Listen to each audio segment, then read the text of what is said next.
ಸ್ನೇಹಿತರೆ, ಇವತ್ತಿನ ಈ ವಿಡಿಯೋದಲ್ಲಿ ಹಣಕಾಸು ವೃದ್ಧಿಗಾಗಿ, ಧನಾಕರ್ಷಣೆಗಾಗಿ, ಹಾಗೆ ವ್ಯಾಪಾರ ವಹಿವಾಟುಗಳಲ್ಲಿ ವೃದ್ಧಿಗಾಗಿ ಅನಾವಶ್ಯಕ ಖರ್ಚುಗಳನ್ನು ತಗ್ಸೋದಿಕ್ಕೆ ಬಿರಿಯಾನಿ ಎಲೆ ಅಥವಾ ಬೇ ಲೀಫ್ ಅಥವಾ ಪಲಾವ್ ಎಲೆ ಅಂತ ಏನು ಕರಿತೀವಿ, ಇದರಲ್ಲಿ ಮಾಡಿಕೊಳ್ಳುವಂಥ ಒಂದು ಅದ್ಭುತ ಪರಿಹಾರವನ್ನು ತಿಳಿಸ್ಕೊಡ್ತಾ ಇದ್ದೀನಿ ಸ್ನೇಹಿತರೆ. ಈ ಒಂದು ಪರಿಹಾರವನ್ನು ನೀವು 9 ದಿನಗಳ ಕಾಲ ಮಾಡ್ಕೊಳ್ಬಹುದು, 21 ದಿನಗಳ ಕಾಲ ಮಾಡ್ಕೊಳ್ಬೋದು, ಅಥವಾ 48 ದಿನಗಳ ಕಾಲ ನೀವು ಮಾಡ್ಕೊಳ್ಬಹುದು. ಈ ಪ್ರಕಾರದಲ್ಲಿ ನೀವು ಮಾಡ್ಕೊಂಡು ನೋಡಿ ಸ್ನೇಹಿತರೆ, ಮುಂದೆ ನಿಮ್ಮ ಜೀವನ ಸಂಪೂರ್ಣವಾಗಿ ಬದಲಾಗುತ್ತೆ. ಮನೆಯಲ್ಲಿ ಹಣಕಾಸಿನ ವೃದ್ಧಿ ಆಗುತ್ತೆ, ವ್ಯಾಪಾರ ವಹಿವಾಟುಗಳಲ್ಲಿ ವೃದ್ಧಿಯನ್ನು ನೋಡ್ತೀರಾ, ನಾನಾ ಮೂಲಗಳಿಂದ ಧನಾಗಮನವಾಗುತ್ತೆ. ಒಟ್ಟಾರೆಯಾಗಿ ನಿಮ್ಮ ಸಿರಿ ಸಂಪತ್ತು ಹೆಚ್ಚು ಮಾಡುವಂತಹ ಒಂದು ಅದ್ಭುತವಾದಂಥ ಪರಿಹಾರ. ಈ ಪಲಾವ್ ಎಲೆ ಅಥವಾ ನಾವು ಬಿರಿಯಾನಿ ಎಲೆ ಅಂತ ಏನು ಕರಿತೀವಿ, ಈ ಒಂದು ಮಸಾಲ ಪದಾರ್ಥದ ಎಲೆ ಇದು ಧನಾಕರ್ಷಣೆಯನ್ನು ಮಾಡುತ್ತೆ, ಲಕ್ಷ್ಮಿಯನ್ನು ಆಕರ್ಷಿಸುತ್ತೆ, ಲಕ್ಷ್ಮಿಗೆ ಅತ್ಯಂತ ಪ್ರಿಯಕರವಾದಂಥದ್ದು. ಹಾಗಾಗಿ ಈ ಪ್ರಕಾರದ ಒಂದು ಪರಿಹಾರ ನಿಮಗೆ ಖಂಡಿತವಾಗಿ ಅದ್ಭುತವಾದಂತಹ ವೃದ್ಧಿಯನ್ನು ಕೊಡುತ್ತೆ. ಇದರಲ್ಲಿ ನಾವು ಬಳಸುವಂತಹ ನಂಬರ್ಗಳ ಮೇಲೆ ನಾವು ಹೆಚ್ಚು ನಂಬಿಕೆಯನ್ನು ಇಟ್ಕೊಳ್ಬೇಕಾಗುತ್ತೆ ಸ್ನೇಹಿತರೆ. ಪ್ರತಿಯೊಬ್ಬರು ಕೂಡ ಈ ಅದೃಷ್ಟ ಸಂಖ್ಯೆಗಳನ್ನು ಬಹಳಷ್ಟು ನಂಬುತ್ತಾರೆ. ಅದರಲ್ಲೂ ಒಂದೊಂದು ಸಂಖ್ಯೆಗೆ ಒಂದೊಂದು ದೇವರ ಒಂದು ಹೆಸರನ್ನು ಇಡಲಾಗುತ್ತೆ. ಅಂದರೆ ನಂಬರ್ 5 ಅಂದರೆ ಲಕ್ಷ್ಮೀ ಸಂಕೇತ, ಹಾಗೆ ನಂಬರ್ 1 ಅಂದರೆ ಶಿವನ ಸಂಕೇತ, ನಂಬರ್ 2 ಅಂತಂದರೆ ನಾವು ವಿಷ್ಣುವಿನ ಸಂಕೇತ ಅಂತಲೇ ಹೇಳ್ತೀವಿ. ಹೀಗೆ ಒಂದೊಂದು ನಂಬರ್ಗೆ ಒಂದೊಂದು ದೇವರ ಒಂದು ಸಂಕೇತವಾಗಿ ನಾವು ನಂಬ್ತೀವಿ. ಹಾಗೆಯೇ ತುಂಬ ಜನ ಈ ಲಕ್ಕಿ ನಂಬರ್ಗಳನ್ನ ತಮ್ಮ ವಾಹನದಲ್ಲಾಗಿರ್ಬೋದು, ತಮ್ಮ ಮನೆಗಳಿಗಾಗಿರ್ಬೋದು, ಅಥವಾ ತಮ್ಮ ಏನು ಫೋನ್ ನಂಬರ್ ಆಗಿರ್ಬೋದು, ಇದರಲ್ಲಿ ಲಕ್ಕಿ ನಂಬರ್ಗಳ ಆಯ್ಕೆಗಳು ಹೆಚ್ಚಾಗಿರುತ್ತೆ. ಯಾಕಂದರೆ ತುಂಬ ಜನರ ನಂಬಿಕೆ ಅದು ಸತ್ಯವೂ ಕೂಡ. ಈ ನಂಬರ್ಗಳ ಪ್ರಕಾರವಾಗಿ ನಾವು ಆ ಜೀವನವನ್ನು ವೃದ್ಧಿಸ್ಕೊಳ್ಬಹುದು. ನಮ್ಮ ನಂಬರ್ಗಳ ಬದಲಾವಣೆ ಕೂಡ ನಮಗೆ ಅದೃಷ್ಟವನ್ನು ತಂದು ಕೊಡುತ್ತೆ ಅಂತಲೇ ಹೇಳಲಾಗುತ್ತೆ. ಕೆಲವೊಬ್ಬರಿಗೆ ನಾವು ಹುಟ್ಟಿರೋ ನಂಬರ್ಗಳೇ ಸರಿ ಇಲ್ಲ, ನಮ್ಮ ಡೇಟ್ ಆಫ್ ಬರ್ತ್ ಸರಿ ಇಲ್ಲ, ಹಾಗಾಗಿಯೇ ನಾವು ಕಷ್ಟಗಳನ್ನು ಅನುಭವಿಸ್ತಾ ಇದ್ದೀವಿ, ಯಾವುದೇ ರೀತಿ ವೃದ್ಧಿ ಆಗ್ತಾಯಿಲ್ಲ, ಜೀವನದಲ್ಲಿ ಬರೀ ಸೋಲನ್ನು ಉಣ್ತಾ ಇದ್ದೀವಿ, ಹಣಕಾಸಿನ ವೃದ್ಧಿ ಇಲ್ಲ, ಮನೆಯಲ್ಲಿ ಸದಾಕಾಲ ದಾರಿದ್ರ್ಯವಿದೆ, ಹೇಗೆ ನಾವು ಜೀವನದಲ್ಲಿ ಮುಂದೆ ಬರಬೇಕು, ಯಾವ ಪ್ರಕಾರದ ಬದುಕನ್ನು ನಾವು ಬದುಕಬೇಕು, ಹಾಗೆ ಯಾವ ರೀತಿ ನಮ್ಮ ಒಂದು ನಂಬರ್ಗಳನ್ನು ಬದಲಾಯಿಸ್ಕೊಳ್ಬೇಕು ಅನ್ನೋದನ್ನೆಲ್ಲ ಇವತ್ತಿನ ಈ ವಿಡಿಯೋ ಮುಖಾಂತರವಾಗಿ ಈ ನಂಬರ್ಗಳು ನಿಮಗೆ ಅದೃಷ್ಟವನ್ನು ತಂದು ಕೊಡುತ್ತೆ. ಈ ಬೇಲೀಫಲ್ಲಿ ಈ ನಂಬರನ್ನು ನಾವು ಬರೆದ್ಬಿಟ್ಟು ಇದನ್ನು ನಾವು ಈ ಪ್ರಕಾರದ ಒಂದು ತಂತ್ರವನ್ನು ಮಾಡಿದ್ವಿ ಅಂದರೆ ಖಂಡಿತವಾಗಿ ನೀವು ಆಶ್ಚರ್ಯಪಡ್ತೀರ. ಅಷ್ಟರ ಮಟ್ಟಕ್ಕೆ ಜೀವನ ಬದಲಾಗ್ತಾ ಹೋಗುತ್ತೆ ಸ್ನೇಹಿತರೆ.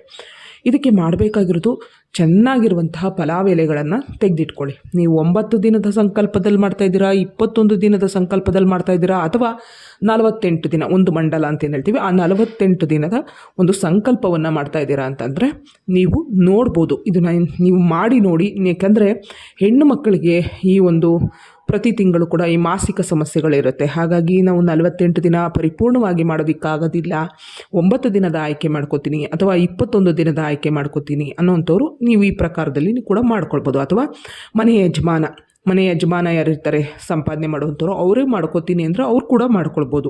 ಈ ಒಂದು ಪರಿಹಾರವನ್ನು ಗೋಧೂಳಿ ಸಮಯದಲ್ಲಿ ಮಾಡ್ಕೊಳ್ಳಿ ಅಥವಾ ಬ್ರಾಹ್ಮಿ ಮುಹೂರ್ತದಲ್ಲಿ ಮಾಡ್ಕೊಳ್ಳಿ. ನೀವು ಬ್ರಾಹ್ಮಿ ಮುಹೂರ್ತದಲ್ಲಿ ಬೆಳಗ್ಗೆನೇ ಎದ್ದು ಎಲ್ಲ ಶುಭ್ರಗೊಳಿಸ್ಕೊಂಡು, ಅಂಗಳವನ್ನೆಲ್ಲ ಶುಭ್ರಗೊಳಿಸ್ಕೊಂಡು, ಮನೆಯನ್ನೆಲ್ಲ ಶುಭ್ರಗೊಳಿಸ್ಕೊಂಡು ದೀಪಾರಾಧನೆ ಮಾಡುವ ಮುಖಾಂತರ ಮಾಡ್ಕೋತೀನಿ ಅನ್ನೋಂಥವ್ರು ಮಾಡ್ಕೊಂಡು ನೋಡಿ.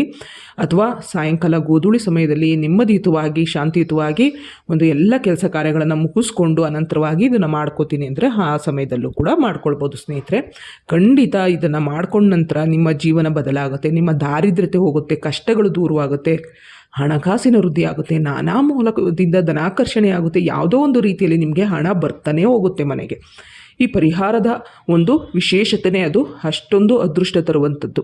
ಹಾಗಾಗಿ ಸ್ನೇಹಿತರೆ, ಈ ಎಲೆಗಳನ್ನು ನೀವು ಫಸ್ಟು ರೆಡಿ ಮಾಡಿ ಇಟ್ಕೊಳ್ಳಿ. ಆ ಎಲೆಯಲ್ಲಿ ಯಾವುದೇ ರೀತಿ ಚುಕ್ಕಿ ಆಗಿರಲಿ, ಅದು ತೂತು ಬಿದ್ದಿರುವಂಥದ್ದಾಗಿರಲಿ ಆಗಿರಬಾರ್ದು.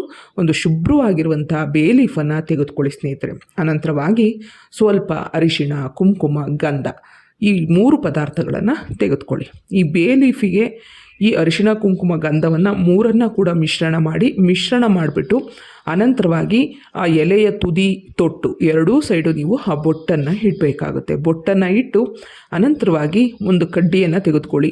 ನೀವು ಯಾವುದಾದ್ರೂ ಒಂದು ಕಡ್ಡಿ, ವಿಳೆದೆಲೆ ಕಡ್ಡಿ ಆಗಿರ್ಬೋದು, ಅಥವಾ ಯಾವುದಾದ್ರೂ ಒಂದು ಶುಭ್ರವಾದಂಥ ಕಡ್ಡಿಯನ್ನು ತೆಗೆದುಕೊಳ್ಳಿ. ಕಡ್ಡಿಯನ್ನು ತೆಗೆದುಕೊಂಡು ಆ ಎಲೆಯ ಮೇಲೆ ನೀವು ಫಸ್ಟು ನೀವು 111 ಅಂತ 311 ನೀವು 111 ಅಂತ ಬರೀರಿ. ಅನಂತರವಾಗಿ 222 ಇದು ವಿಷ್ಣುವಿನ ಸಂಕೇತ 222 ಅನ್ನು ಬರೆಯಿರಿ.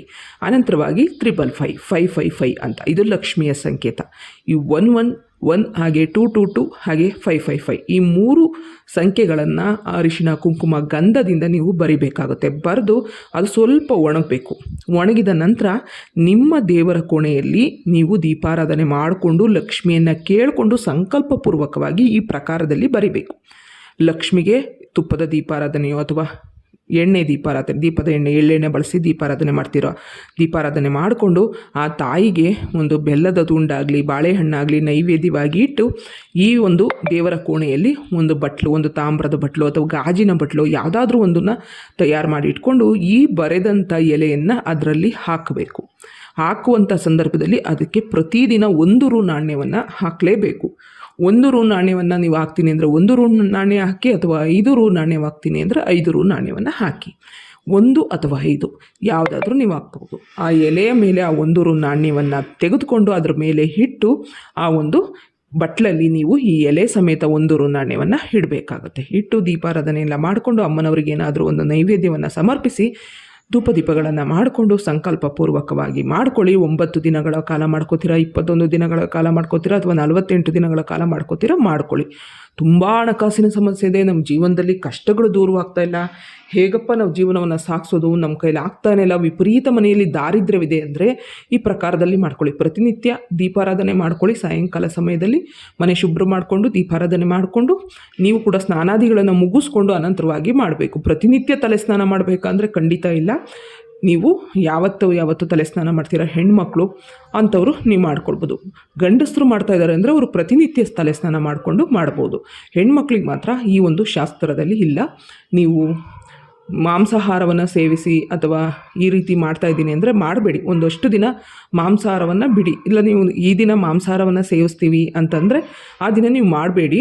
ಹಾಗಾಗಿ ಮನೆಯಲ್ಲಿ ಮಾಂಸಾಹಾರ ಮಾಡ್ತಾರೆ ಅಂದರೆ ಮನೆಯಲ್ಲಿ ಮಾಂಸಾಹಾರ ರಾತ್ರಿ ಸಮಯದಲ್ಲಿ ಮಾಡ್ಕೊತೀವಿ ಅಂದರೆ ಅದನ್ನು ಮಾಡ್ಕೊಳ್ಬಹುದು, ತೊಂದರೆ ಇಲ್ಲ. ನೀವು ಸೇವಿಸಬಾರ್ದು. ನೀವು ಈ ಒಂದು ತಂತ್ರ ಮಾಡುವಂಥ ಸಂದರ್ಭದಲ್ಲಿ ಸಾಯಂಕಾಲ ಸಮಯದಲ್ಲಿ ಸೇವಿಸುವಂತಿಲ್ಲ. ಅನಂತರವಾಗಿ ನೀವು ಸೇವಿಸಿ ಮರುದಿನ ಸ್ನಾನಾದಿಗಳನ್ನು ಮುಗಿಸಿ ಮಾಡ್ಕೊತೀನಿ ಅಂದರೆ ಸಮಸ್ಯೆ ಇಲ್ಲ. ಆ ಥರನೂ ಕೂಡ ನೀವು ಮಾಡ್ಕೊಳ್ಬಹುದು. ಸಾಧ್ಯವಾದಷ್ಟು ಮಾಂಸಾಹಾರವನ್ನು ಒಂದು 9 ದಿನ ಮಾಡ್ಕೋತೀನಿ ಅಂದರೆ ಸೇವಿಸದೇ ಇದ್ದರೆ ಒಳ್ಳೆಯದು. ಸೇವಿಸೇ ಬೇಕು, ನಮಗೆ ಬೇಕೇ ಬೇಕು ಅನ್ನೋರು ಈ ಸಂಕಲ್ಪವೆಲ್ಲ ಸಂಪೂರ್ಣವಾದ ನಂತರ ನೀವು ಸೇವಿಸ್ಬೋದು. ಈ ರೀತಿ ಮಾಡಿಕೊಂಡು ಅನಂತರವಾಗಿ ಪ್ರತಿನಿತ್ಯ ಹೀಗೆ ಮಾಡ್ಕೊಳ್ತಾ ಬನ್ನಿ. ನೀವು ಆ 9 ದಿನಗಳು ಸಂಪೂರ್ಣವಾದ ನಂತರ ಅಥವಾ 21 ದಿನಗಳು ಸಂಪೂರ್ಣವಾದ ನಂತರ ಈ ಒಂದು ಎಲೆಯನ್ನು ಏನು ಮಾಡಬೇಕು ಅಂದರೆ ಹರಿಯುವಂಥ ನೀರಿಗೆ ಬಿಡಬೇಕಾಗತ್ತೆ.